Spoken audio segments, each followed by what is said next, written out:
ঠাকুর বলছেন যে যিনি তোমার পরম আচার্য তিনিই তোমার পরম গুরু। যে আচার্যদেবের মধ্যেই তো ঠাকুর আছেন, যেখানে ঠাকুর জীবন্ত আছেন। অ্যাকচুয়ালি আমরা এখনও আচার্যদেবকে প্রচণ্ড ডিস্টার্ব দিচ্ছি। আমি আমার ক্ষুদ্র জ্ঞান বুদ্ধি দিয়ে বলছি। উপস্থিত সবাইকে আমার শ্রদ্ধেয় জয়গুরু। আমি ইস্ট বেঙ্গলের লোক। আমাদের কথাটা একটু আপনাকে মানে একটু কষ্ট করে বুঝে নেবেন। আমি একদম স্পষ্ট বাংলা যেটাকে বলে শুদ্ধ বাংলাতে কথা বলতে পারি না, কিন্তু চেষ্টা করবো যতটুকু বলার। আপনারা নিজেরা একটু কষ্ট করে বুঝে নেবেন। বলরামদাও চিনেন, কৃষ্ণদাও চিনেন, চঞ্চলদাও চিনবেন, ধ্রুবনাথ যোশী, তারপর ধীরেন পুরকাইস্তদা, স্বরাজদার শ্বশুর, শিলংয়ের এই চেম্বার অফ কমার্স, যে এরা সব মন্দিরে। আর আমাকে পেয়ে রসগোল্লা পেয়েছে, কি আদর আমাকে। ভাই তোমার জীবন সার্থক, তুমি বাবাইদার কাজ করছো। বাবাইদা কে জানো? বলে বাবাইদা। বল কথা বলছেন, আমি তো জানি, আমি খুব বাবাইদার কাছে। বুঝলেন, ওটারা আমাকে, আমি পাইন হোটেলে ছিলাম, ওইখান থেকে ব্যাগটা গুছিয়ে নিয়ে এসে আমাকে মন্দিরে রেখে, মানে একদম ভিআইপি ট্রিটমেন্ট। মুখের কিন্তু তখনও গন্ধ আছে আমার, এই যে খেয়ে গেছি গন্ধটা, কিন্তু কেউ কিন্তু আমাকে ভ্রুক্ষেপ করছেন না। কথাটা বুঝবেন। এই যে বিশাল বিশাল লোকগুলো, একজন হলেন মেঘালয় অ্যাসেম্বলির মিনিস্টার ধ্রুবনাথ যোশী, একজন ধীরেন পুরকাইস্ত, মানে সাংঘাতিক বড় ঠাকুরের মানুষ। হ্যাঁ, সেই লোকগুলা কিন্তু আমার মুখে গন্ধর দিকে কিন্তু একবারে তাকাচ্ছেন না। তিনি, আমি যে বাবাই দাদার জন্য নির্মল থেকে নিতে এসেছি, এটা ওনাদের কাছে বড় পয়েন্ট ছিল। ওনারা আমাকে এত আতিথ্যতা করলেন, আমার ভিতরে একটা কোথা থেকে একটা রেসপন্সিবিলিটি ঢুকে গেল। ভাই এই লোকটা এরা এরকম বলছে, তার মানে তো আমার তো কিছু করতেই হবে। এরকম এটা পক পক পক পক মাথায় করা শুরু করলো। এই শুরু হলো কিন্তু আমার এই যে গজানি, যেটা ঠাকুরকে নিয়ে একটু একটু করে আমার মাথার মধ্যে টিম করে শুরু হলো ঢুকা। তো রাত্রিটা কোনোরকম পার হলো। সকালবেলা ওই দাদা জিপ নিয়ে এলেন, আমাকে বলতেন চলেন যাই করিমগঞ্জ। এবার ভাবুন, আমি নাম করা একটা দালাল করিমগঞ্জে, মানে বোনাফাইড। তখন দালাল সিনেমা কেউ দেখেছেন কি? এটা দালাল সিনেমা ছিল, গুটুর গুটুর গুটুর গুটুর একটা গান ছিল। হ্যাঁ, আমাকে দেখে অনেকে কিন্তু এই গানটা করতে, মানে আমি ওই ঠিক যেটা আমার পরিচয় এটা ছিল।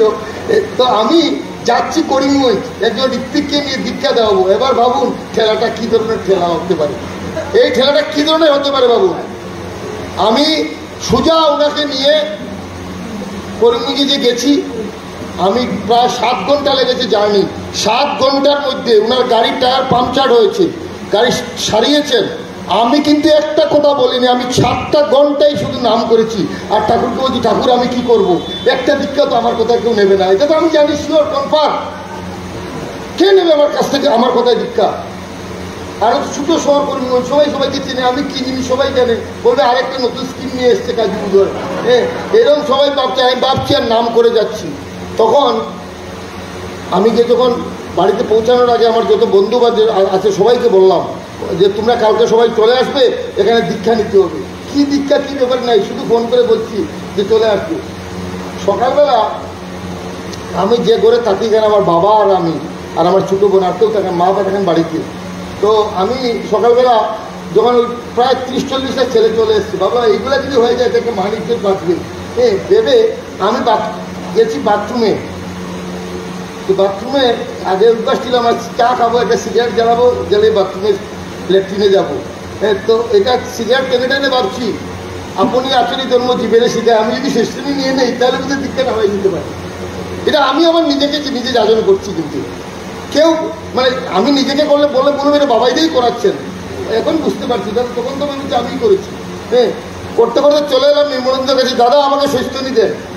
উনি ভয় পাচ্ছেন, না করবেন কী করে, কারণ আমাকে এরকম লাগছেও এরকম, মানে এখন ওনাকে ধরে যদি বাইরে ফেলেছি কী হবে ঠিক নেই। বলে শেষশ্রেণী দিয়ে দেন আমাকে। বলে না, আপনি তো চা খেয়ে নিয়েছেন, এটা স্টোভ খুঁজতেন, আপনি তো চা খেয়ে নিয়েছেন, আবার শেষশ্রেণী নিলে কালকে নেবেন, কালকে না খেয়ে নিতে হয়। তো তোমরা দীক্ষাও কালকে নেবে, আগে আমি শেষশ্রেণী নেবো তারপরে দীক্ষা নেবে। ওনাদেরকে বললাম। আর বাবাকে জিজ্ঞেস করলেন উনি যে দেবো কি ছেলেকে শেষশ্রেণী? আরে দিয়ে দেন, কিছুদিন তো ভালো থাকবে। বাবা বলছেন দিয়ে দেন, কিছুদিন তো ভালো থাকবেন। মা থাকলে কিন্তু আমার শেষশ্রেণী নিতে দিতেন না। মা বলছেন আমার ছেলে এক ধরনের পাপ করেছে, ঠিক আছে, আর একটা পাপ জমিয়ে লাভ নেই, এরকম চিন্তাধারা। তো আমি শৈশ্রেণী মানে নেব পরদিন, আর ছেলেগুলোকে বললাম তোমরা চলে যাও, কালকে একসঙ্গে দীক্ষা নেবে, আমি শৈশ্রেণী নেবো, তারপরে দীক্ষা হবে। সারাদিন আমি আবার অনেক ছেলের চাকরি টাকরি অনেক কিছু করিয়ে দিয়েছি, এই জন্য অনেকের আমার কথা একটু মানে আমি সবাইকে ডাকলাম যে তোমরা সবাই চলে আসো, মানে কালকে দীক্ষা হবে। আমার ঘরে এত লোক জায়গা নেই, প্রায় 120 জন লোক ছেলে আমি শৈশ্রেণী নেওয়ার পরে দীক্ষা নেবে একা সঙ্গে। এখন এরাই কিন্তু ঠাকুরের কাজ করছে, কিন্তু ওরা কিন্তু তখন কিন্তু কিছু বুঝে নেয়নি দীক্ষা। মানে আমি বলছি বাকি বাদবাকি নির্মলতা জাগেন করেছে যে তুমি এসছো দীক্ষা নিতে, এই ব্যাপারে সব অনেক কিছু জাগেন করেছে। তো তো ব্যাপার হলো যে এই যে তারপরে কিন্তু 400 দীক্ষা বা ওনার 70 জনের মতো হয়ে গেছিল, বাকিটা দীক্ষা হয়ে যায়। তারপরে চলে যাই দেওঘর। দেওঘর যাওয়ার পর ভাবাইদা রিসেপশনে বসতেন তখন ওই যে গেটের কাছে, তিনি একটা কট্ট হাসি দিয়ে হাসলেন। আর আমিও প্রতিজ্ঞা করে বসলাম যে দাদা সারা জীবন যেন আপনার এই হাসিতেই যেন আমি দেখতে পাই, আর আমার কিছু লাগে না।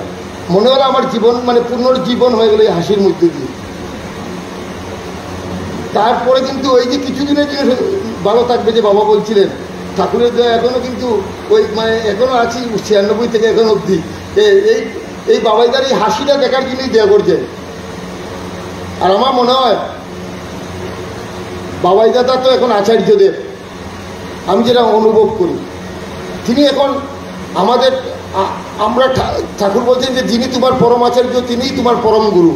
যে আচার্যদেবের মধ্যেই তো ঠাকুর আছেন, যেখানে ঠাকুর জীবন্ত আছেন। অ্যাকচুয়ালি আমরা এখনও আচার্যদেবকে প্রচণ্ড ডিস্টার্ব দিচ্ছি। আমি আমার ক্ষুদ্র জ্ঞান বুদ্ধি দিয়ে বলছি, আমরা প্রত্যেকটা কথায় পেটে ব্যথা হোক, মাথার ব্যথা হোক, বাড়িতে ঝামেলা হোক, মন্দিরের ঝামেলা হোক, এখন আর আচার্যদেবকে এইগুলো ডিস্টার্ব দেওয়ার তিনি এইগুলো শোনার কথা না। এখন শোনার জন্য তিনি চলে এসছেন পূজ্যপাদ শিষ্য অবিন্দা। আমাদের দরকার কিন্তু সোজা তার কাছে, ওনার কাছে যাওয়া, ওনার কাছে গিয়ে জানা আমাদের সমাধানটা কী। যদি আচার্যদেবকে আমরা স্বস্তিতে রাখতে চাই, পূজ্যপাদ দাদা আচার্যদেব হওয়ার পরে কিন্তু আর দাদা বলতেন রেগুলার, আমি কানে শুনি না, আমি শুনতে পাচ্ছি না, আমার কাছে এসেছিল বাবার কাছে যা, বারবার তিনি আমাদেরকে পাঠাতেন। কোনোদিন আপনার সাহসী হতো না দাদাকে কিছু বলতে। কিন্তু আজকের দিনে যদি বাধ্য হয়ে বাবাইটা পরে বলতে হবে আমি শুনতে পাচ্ছি না, আপনি অমুকের কাছে যান। আমরা কিন্তু এখন 5 নম্বর জেনারেশনে চলে এসেছি। আমাদের কিন্তু আর মানে এখন আমাদেরকে শেখানোর কথা না। আর আমাদের মানে শ্রী দাদা একদিন আমাকে বলছিলেন যে শোন,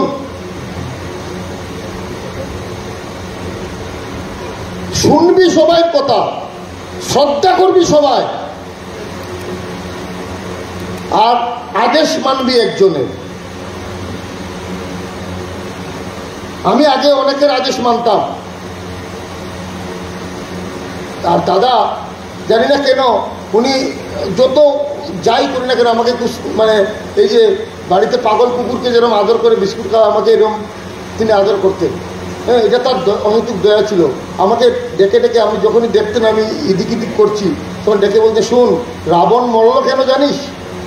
রাবণের 10টা মাথা ছিল, তাই তুই কি চাস তোর 10টা মাথা হোক? বলে আগে না, যা করবি বা যা দরকার তোর সব কিছু বাবাইকে বলে করবি। আমাকে বলছিলেন, জানি না এটা আপনাদের জন্য উপযোগ্য কি না, কিন্তু আমাকে তখন বলছেন। তার মানে তখন যদি বাবাইটাকে বলেন দাদা যে আমাদের এখন কার কথা শোনা দরকার, এটা আমাদের বোঝা দরকার। আমি বলছি না কাউকে অশ্রদ্ধা করতে, আমি সবাইকে শ্রদ্ধা করতে। বাবাইদা একদিন আমাকে বলছিলেন, কাজুদা এই যে বুকটা আছে না, যদি পারেন এটাকে ওয়েস্ট ইন্ডিজের ক্রিকেট পিচ বানান, এটাকে কোমল বানাবেন না, নরম বানাবেন না, ওয়েস্ট ইন্ডিজের মতো ক্রিকেট পিচ বানান। যেরকম ওয়েস্ট ইন্ডিজের ক্রিকেট পিচে বল বাউন্স হয়, বাউন্স বেশি হতো। হ্যাঁ, ওরকম আপনাদের বুকটা যেরকম বাউন্স করাতে পারেন, যে গুরু বাইরে আসবে এখানে যেন এসে থেমে না যায়, যে বাউন্স করে ঠাকুরের কাছে যায়। আমরা যেন গুরুভাইদেরকে আমাদের মধ্যে আমাদের শুদ্ধ স্বার্থের জন্য আমাদের বুকের মধ্যে আটকে না রাখি, কোনো লাভ হবে না।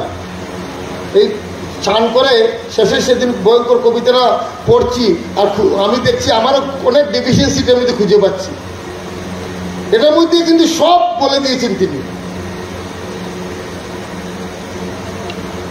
আমরা পূজ্যবাদ শ্রী বাবাই দাদার কাছে তো এখানে কে জাননি এমন কেউ নেই আমার মনে হয় না, কিন্তু কোনোদিন দেখেছেন শ্রী বাবাই দাদা নিজেকে হাইলাইট করে কোনো কথা বলতে শুনেছেন? কেউ শুনেছেন যে আমি সব এই সব? কখনো তো বলেন নাই তিনি কাউকে। তিনি কখনো বলেন নাই আমার বাড়ির মানে সবজিটা এনে দে, আমাকে আমার পাটা টিপে দে। তিনি যা বলেন কিভাবে আমরা ঠাকুরের হয়ে উঠি সেটাই তো বলেন। এটাই তো শিখে আসি বাবাইদের কাছ থেকে। আমরা আত্মজনের কথা বই লিখেছি, মানে বইটা পড়েছেন আপনারা? আত্মজনের কথা শ্রী বর্দাকে নিয়ে একটা বই পরিবারের সবাই লিখেছেন। এই বইটার নাম হলো আত্মজনের কথা। এখানে সবাই লিখেছেন, পূজ্যপাদ বাবাইদাও লিখেছেন। বাবাইদার এক নিছক নাতির গল্প বলে একটা গল্প লিখেছেন এই বইয়ের মধ্যে, কিন্তু এই গল্পটা টোটাল যদি আমরা পড়ি না, কোথাও বাবাই দাদা, এখানে যে বাবাই দাদা যে লিখছেন খুঁজে পাবেন না, ঠিক না? হ্যাঁ, মানে আমি যেদিন লিখার পরে আমাকে মনুদাকে পড়ে শোনাচ্ছিলেন বাবাইদা, বুঝে বলেন তো এখানে এটা কে লিখেছে? বললেন দাদা আমি তো বলতে পারবো না, না কোনো এক নাতি লিখেছে ওনার, কিন্তু লিখেছেন উনি। ওই উপরে যে নাম লেখা আছে অর্কদ্যুতি চক্র, এটা দেখলে বোঝা যায় যে এটা লেখক যে বাবাইদা। আমরা ঠাকুরের কথা বলতে গিয়ে আমাদের নিজের কত গল্প করে ফেলি, কত সময় দিয়ে দিই নিজের কথা। অ্যাকচুয়ালি কিন্তু স্ট্রেট যদি তার কথা বলা যায় তাহলে লোকে মনে গ্রহণ করে বেশি, আর শ্রদ্ধাও মনে বেশি করে।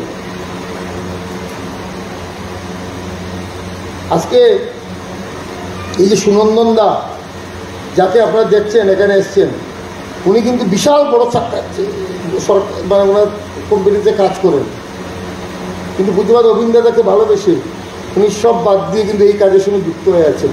কিন্তু আমরা যদি এই শহরের মানুষ হয়ে আমরা সেটাকে যদি গুরুত্ব না দিই, ওনারা এসে তো আমাদেরকে বলেন নাই আমাকে টাকা 5,000 দেন, আমাকে টাকা 1,000 দেন, আমাকে এই 5 স্টার হোটেলে থাকতে হবে, আমাকে এইটা খেতে হবে, ওইটা খেতে হবে, উনারা তো বলেন নাই। ওনারা শুধু একটা জায়গায় ডাকলেন, সবাই মিলে একটু আড্ডা মারবো, দুটা কথা বলবো। সেখানে যদি আমাদের অনিয়া থাকে তাহলে তো বলবো যারা আসেননি, এই নিষ্ঠাবাঙ্গা ঋত্বিক হলে দীক্ষা তার ব্যর্থ, প্রবৃত্তি তার স্বার্থ হয়ে খুঁজে বেড়ায় অর্থ। এটা নিষ্ঠা ভাঙ্গা না? ঠাকুরের কর্মী যারা আছেন এখানে আসেননি, তারা কি নিষ্ঠা ভাঙ্গা না? তারা কি জানিয়েছেন এই অসুবিধার জন্য আমি আসতে পারছি না? আমি জানেন, আমি পরশুদিন হাওড়া থেকে গেছি, আমার বাড়ি আসাম।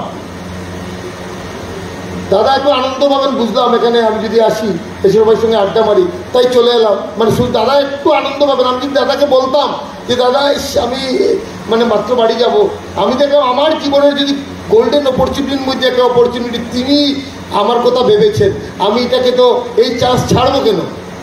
আজকে যারা যেসব কর্মী দাদারা আজকে আসেননি, আজকের দিনের গ্যাপটা কিন্তু হয়তো ওনাদের মেটাতে কিন্তু অনেক দিন লেগে যাবে। ওনারা অনুভব করবেন এই গ্যাপ কিন্তু মিটবে না। কিন্তু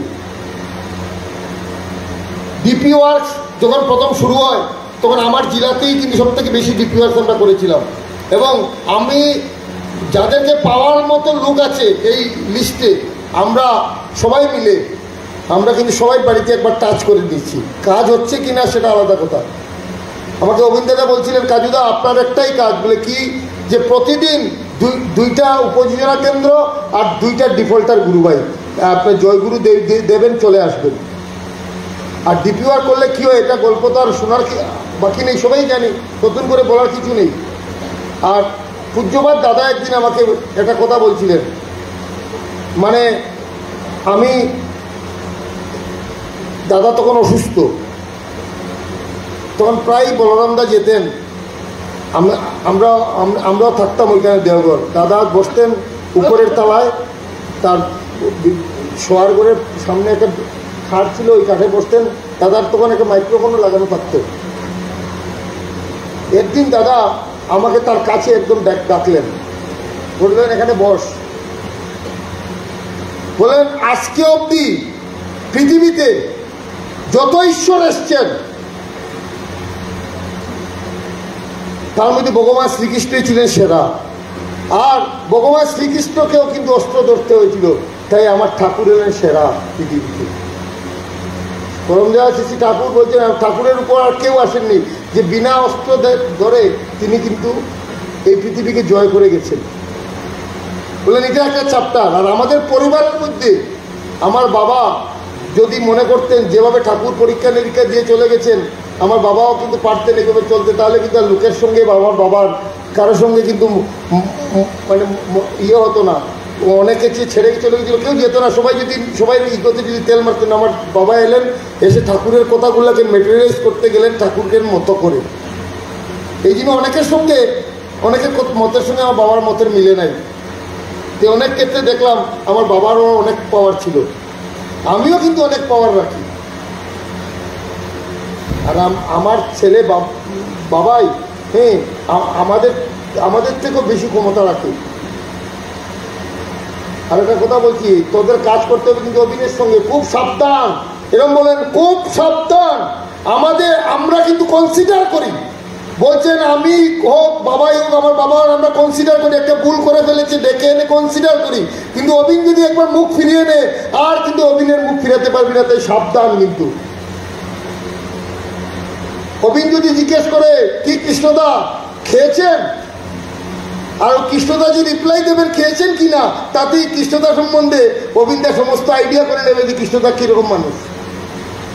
দাদা আমাকে বললেন, বলে খুব ভালো করে নাম দেন না করে স্ট্রংলি নাম দেন করি।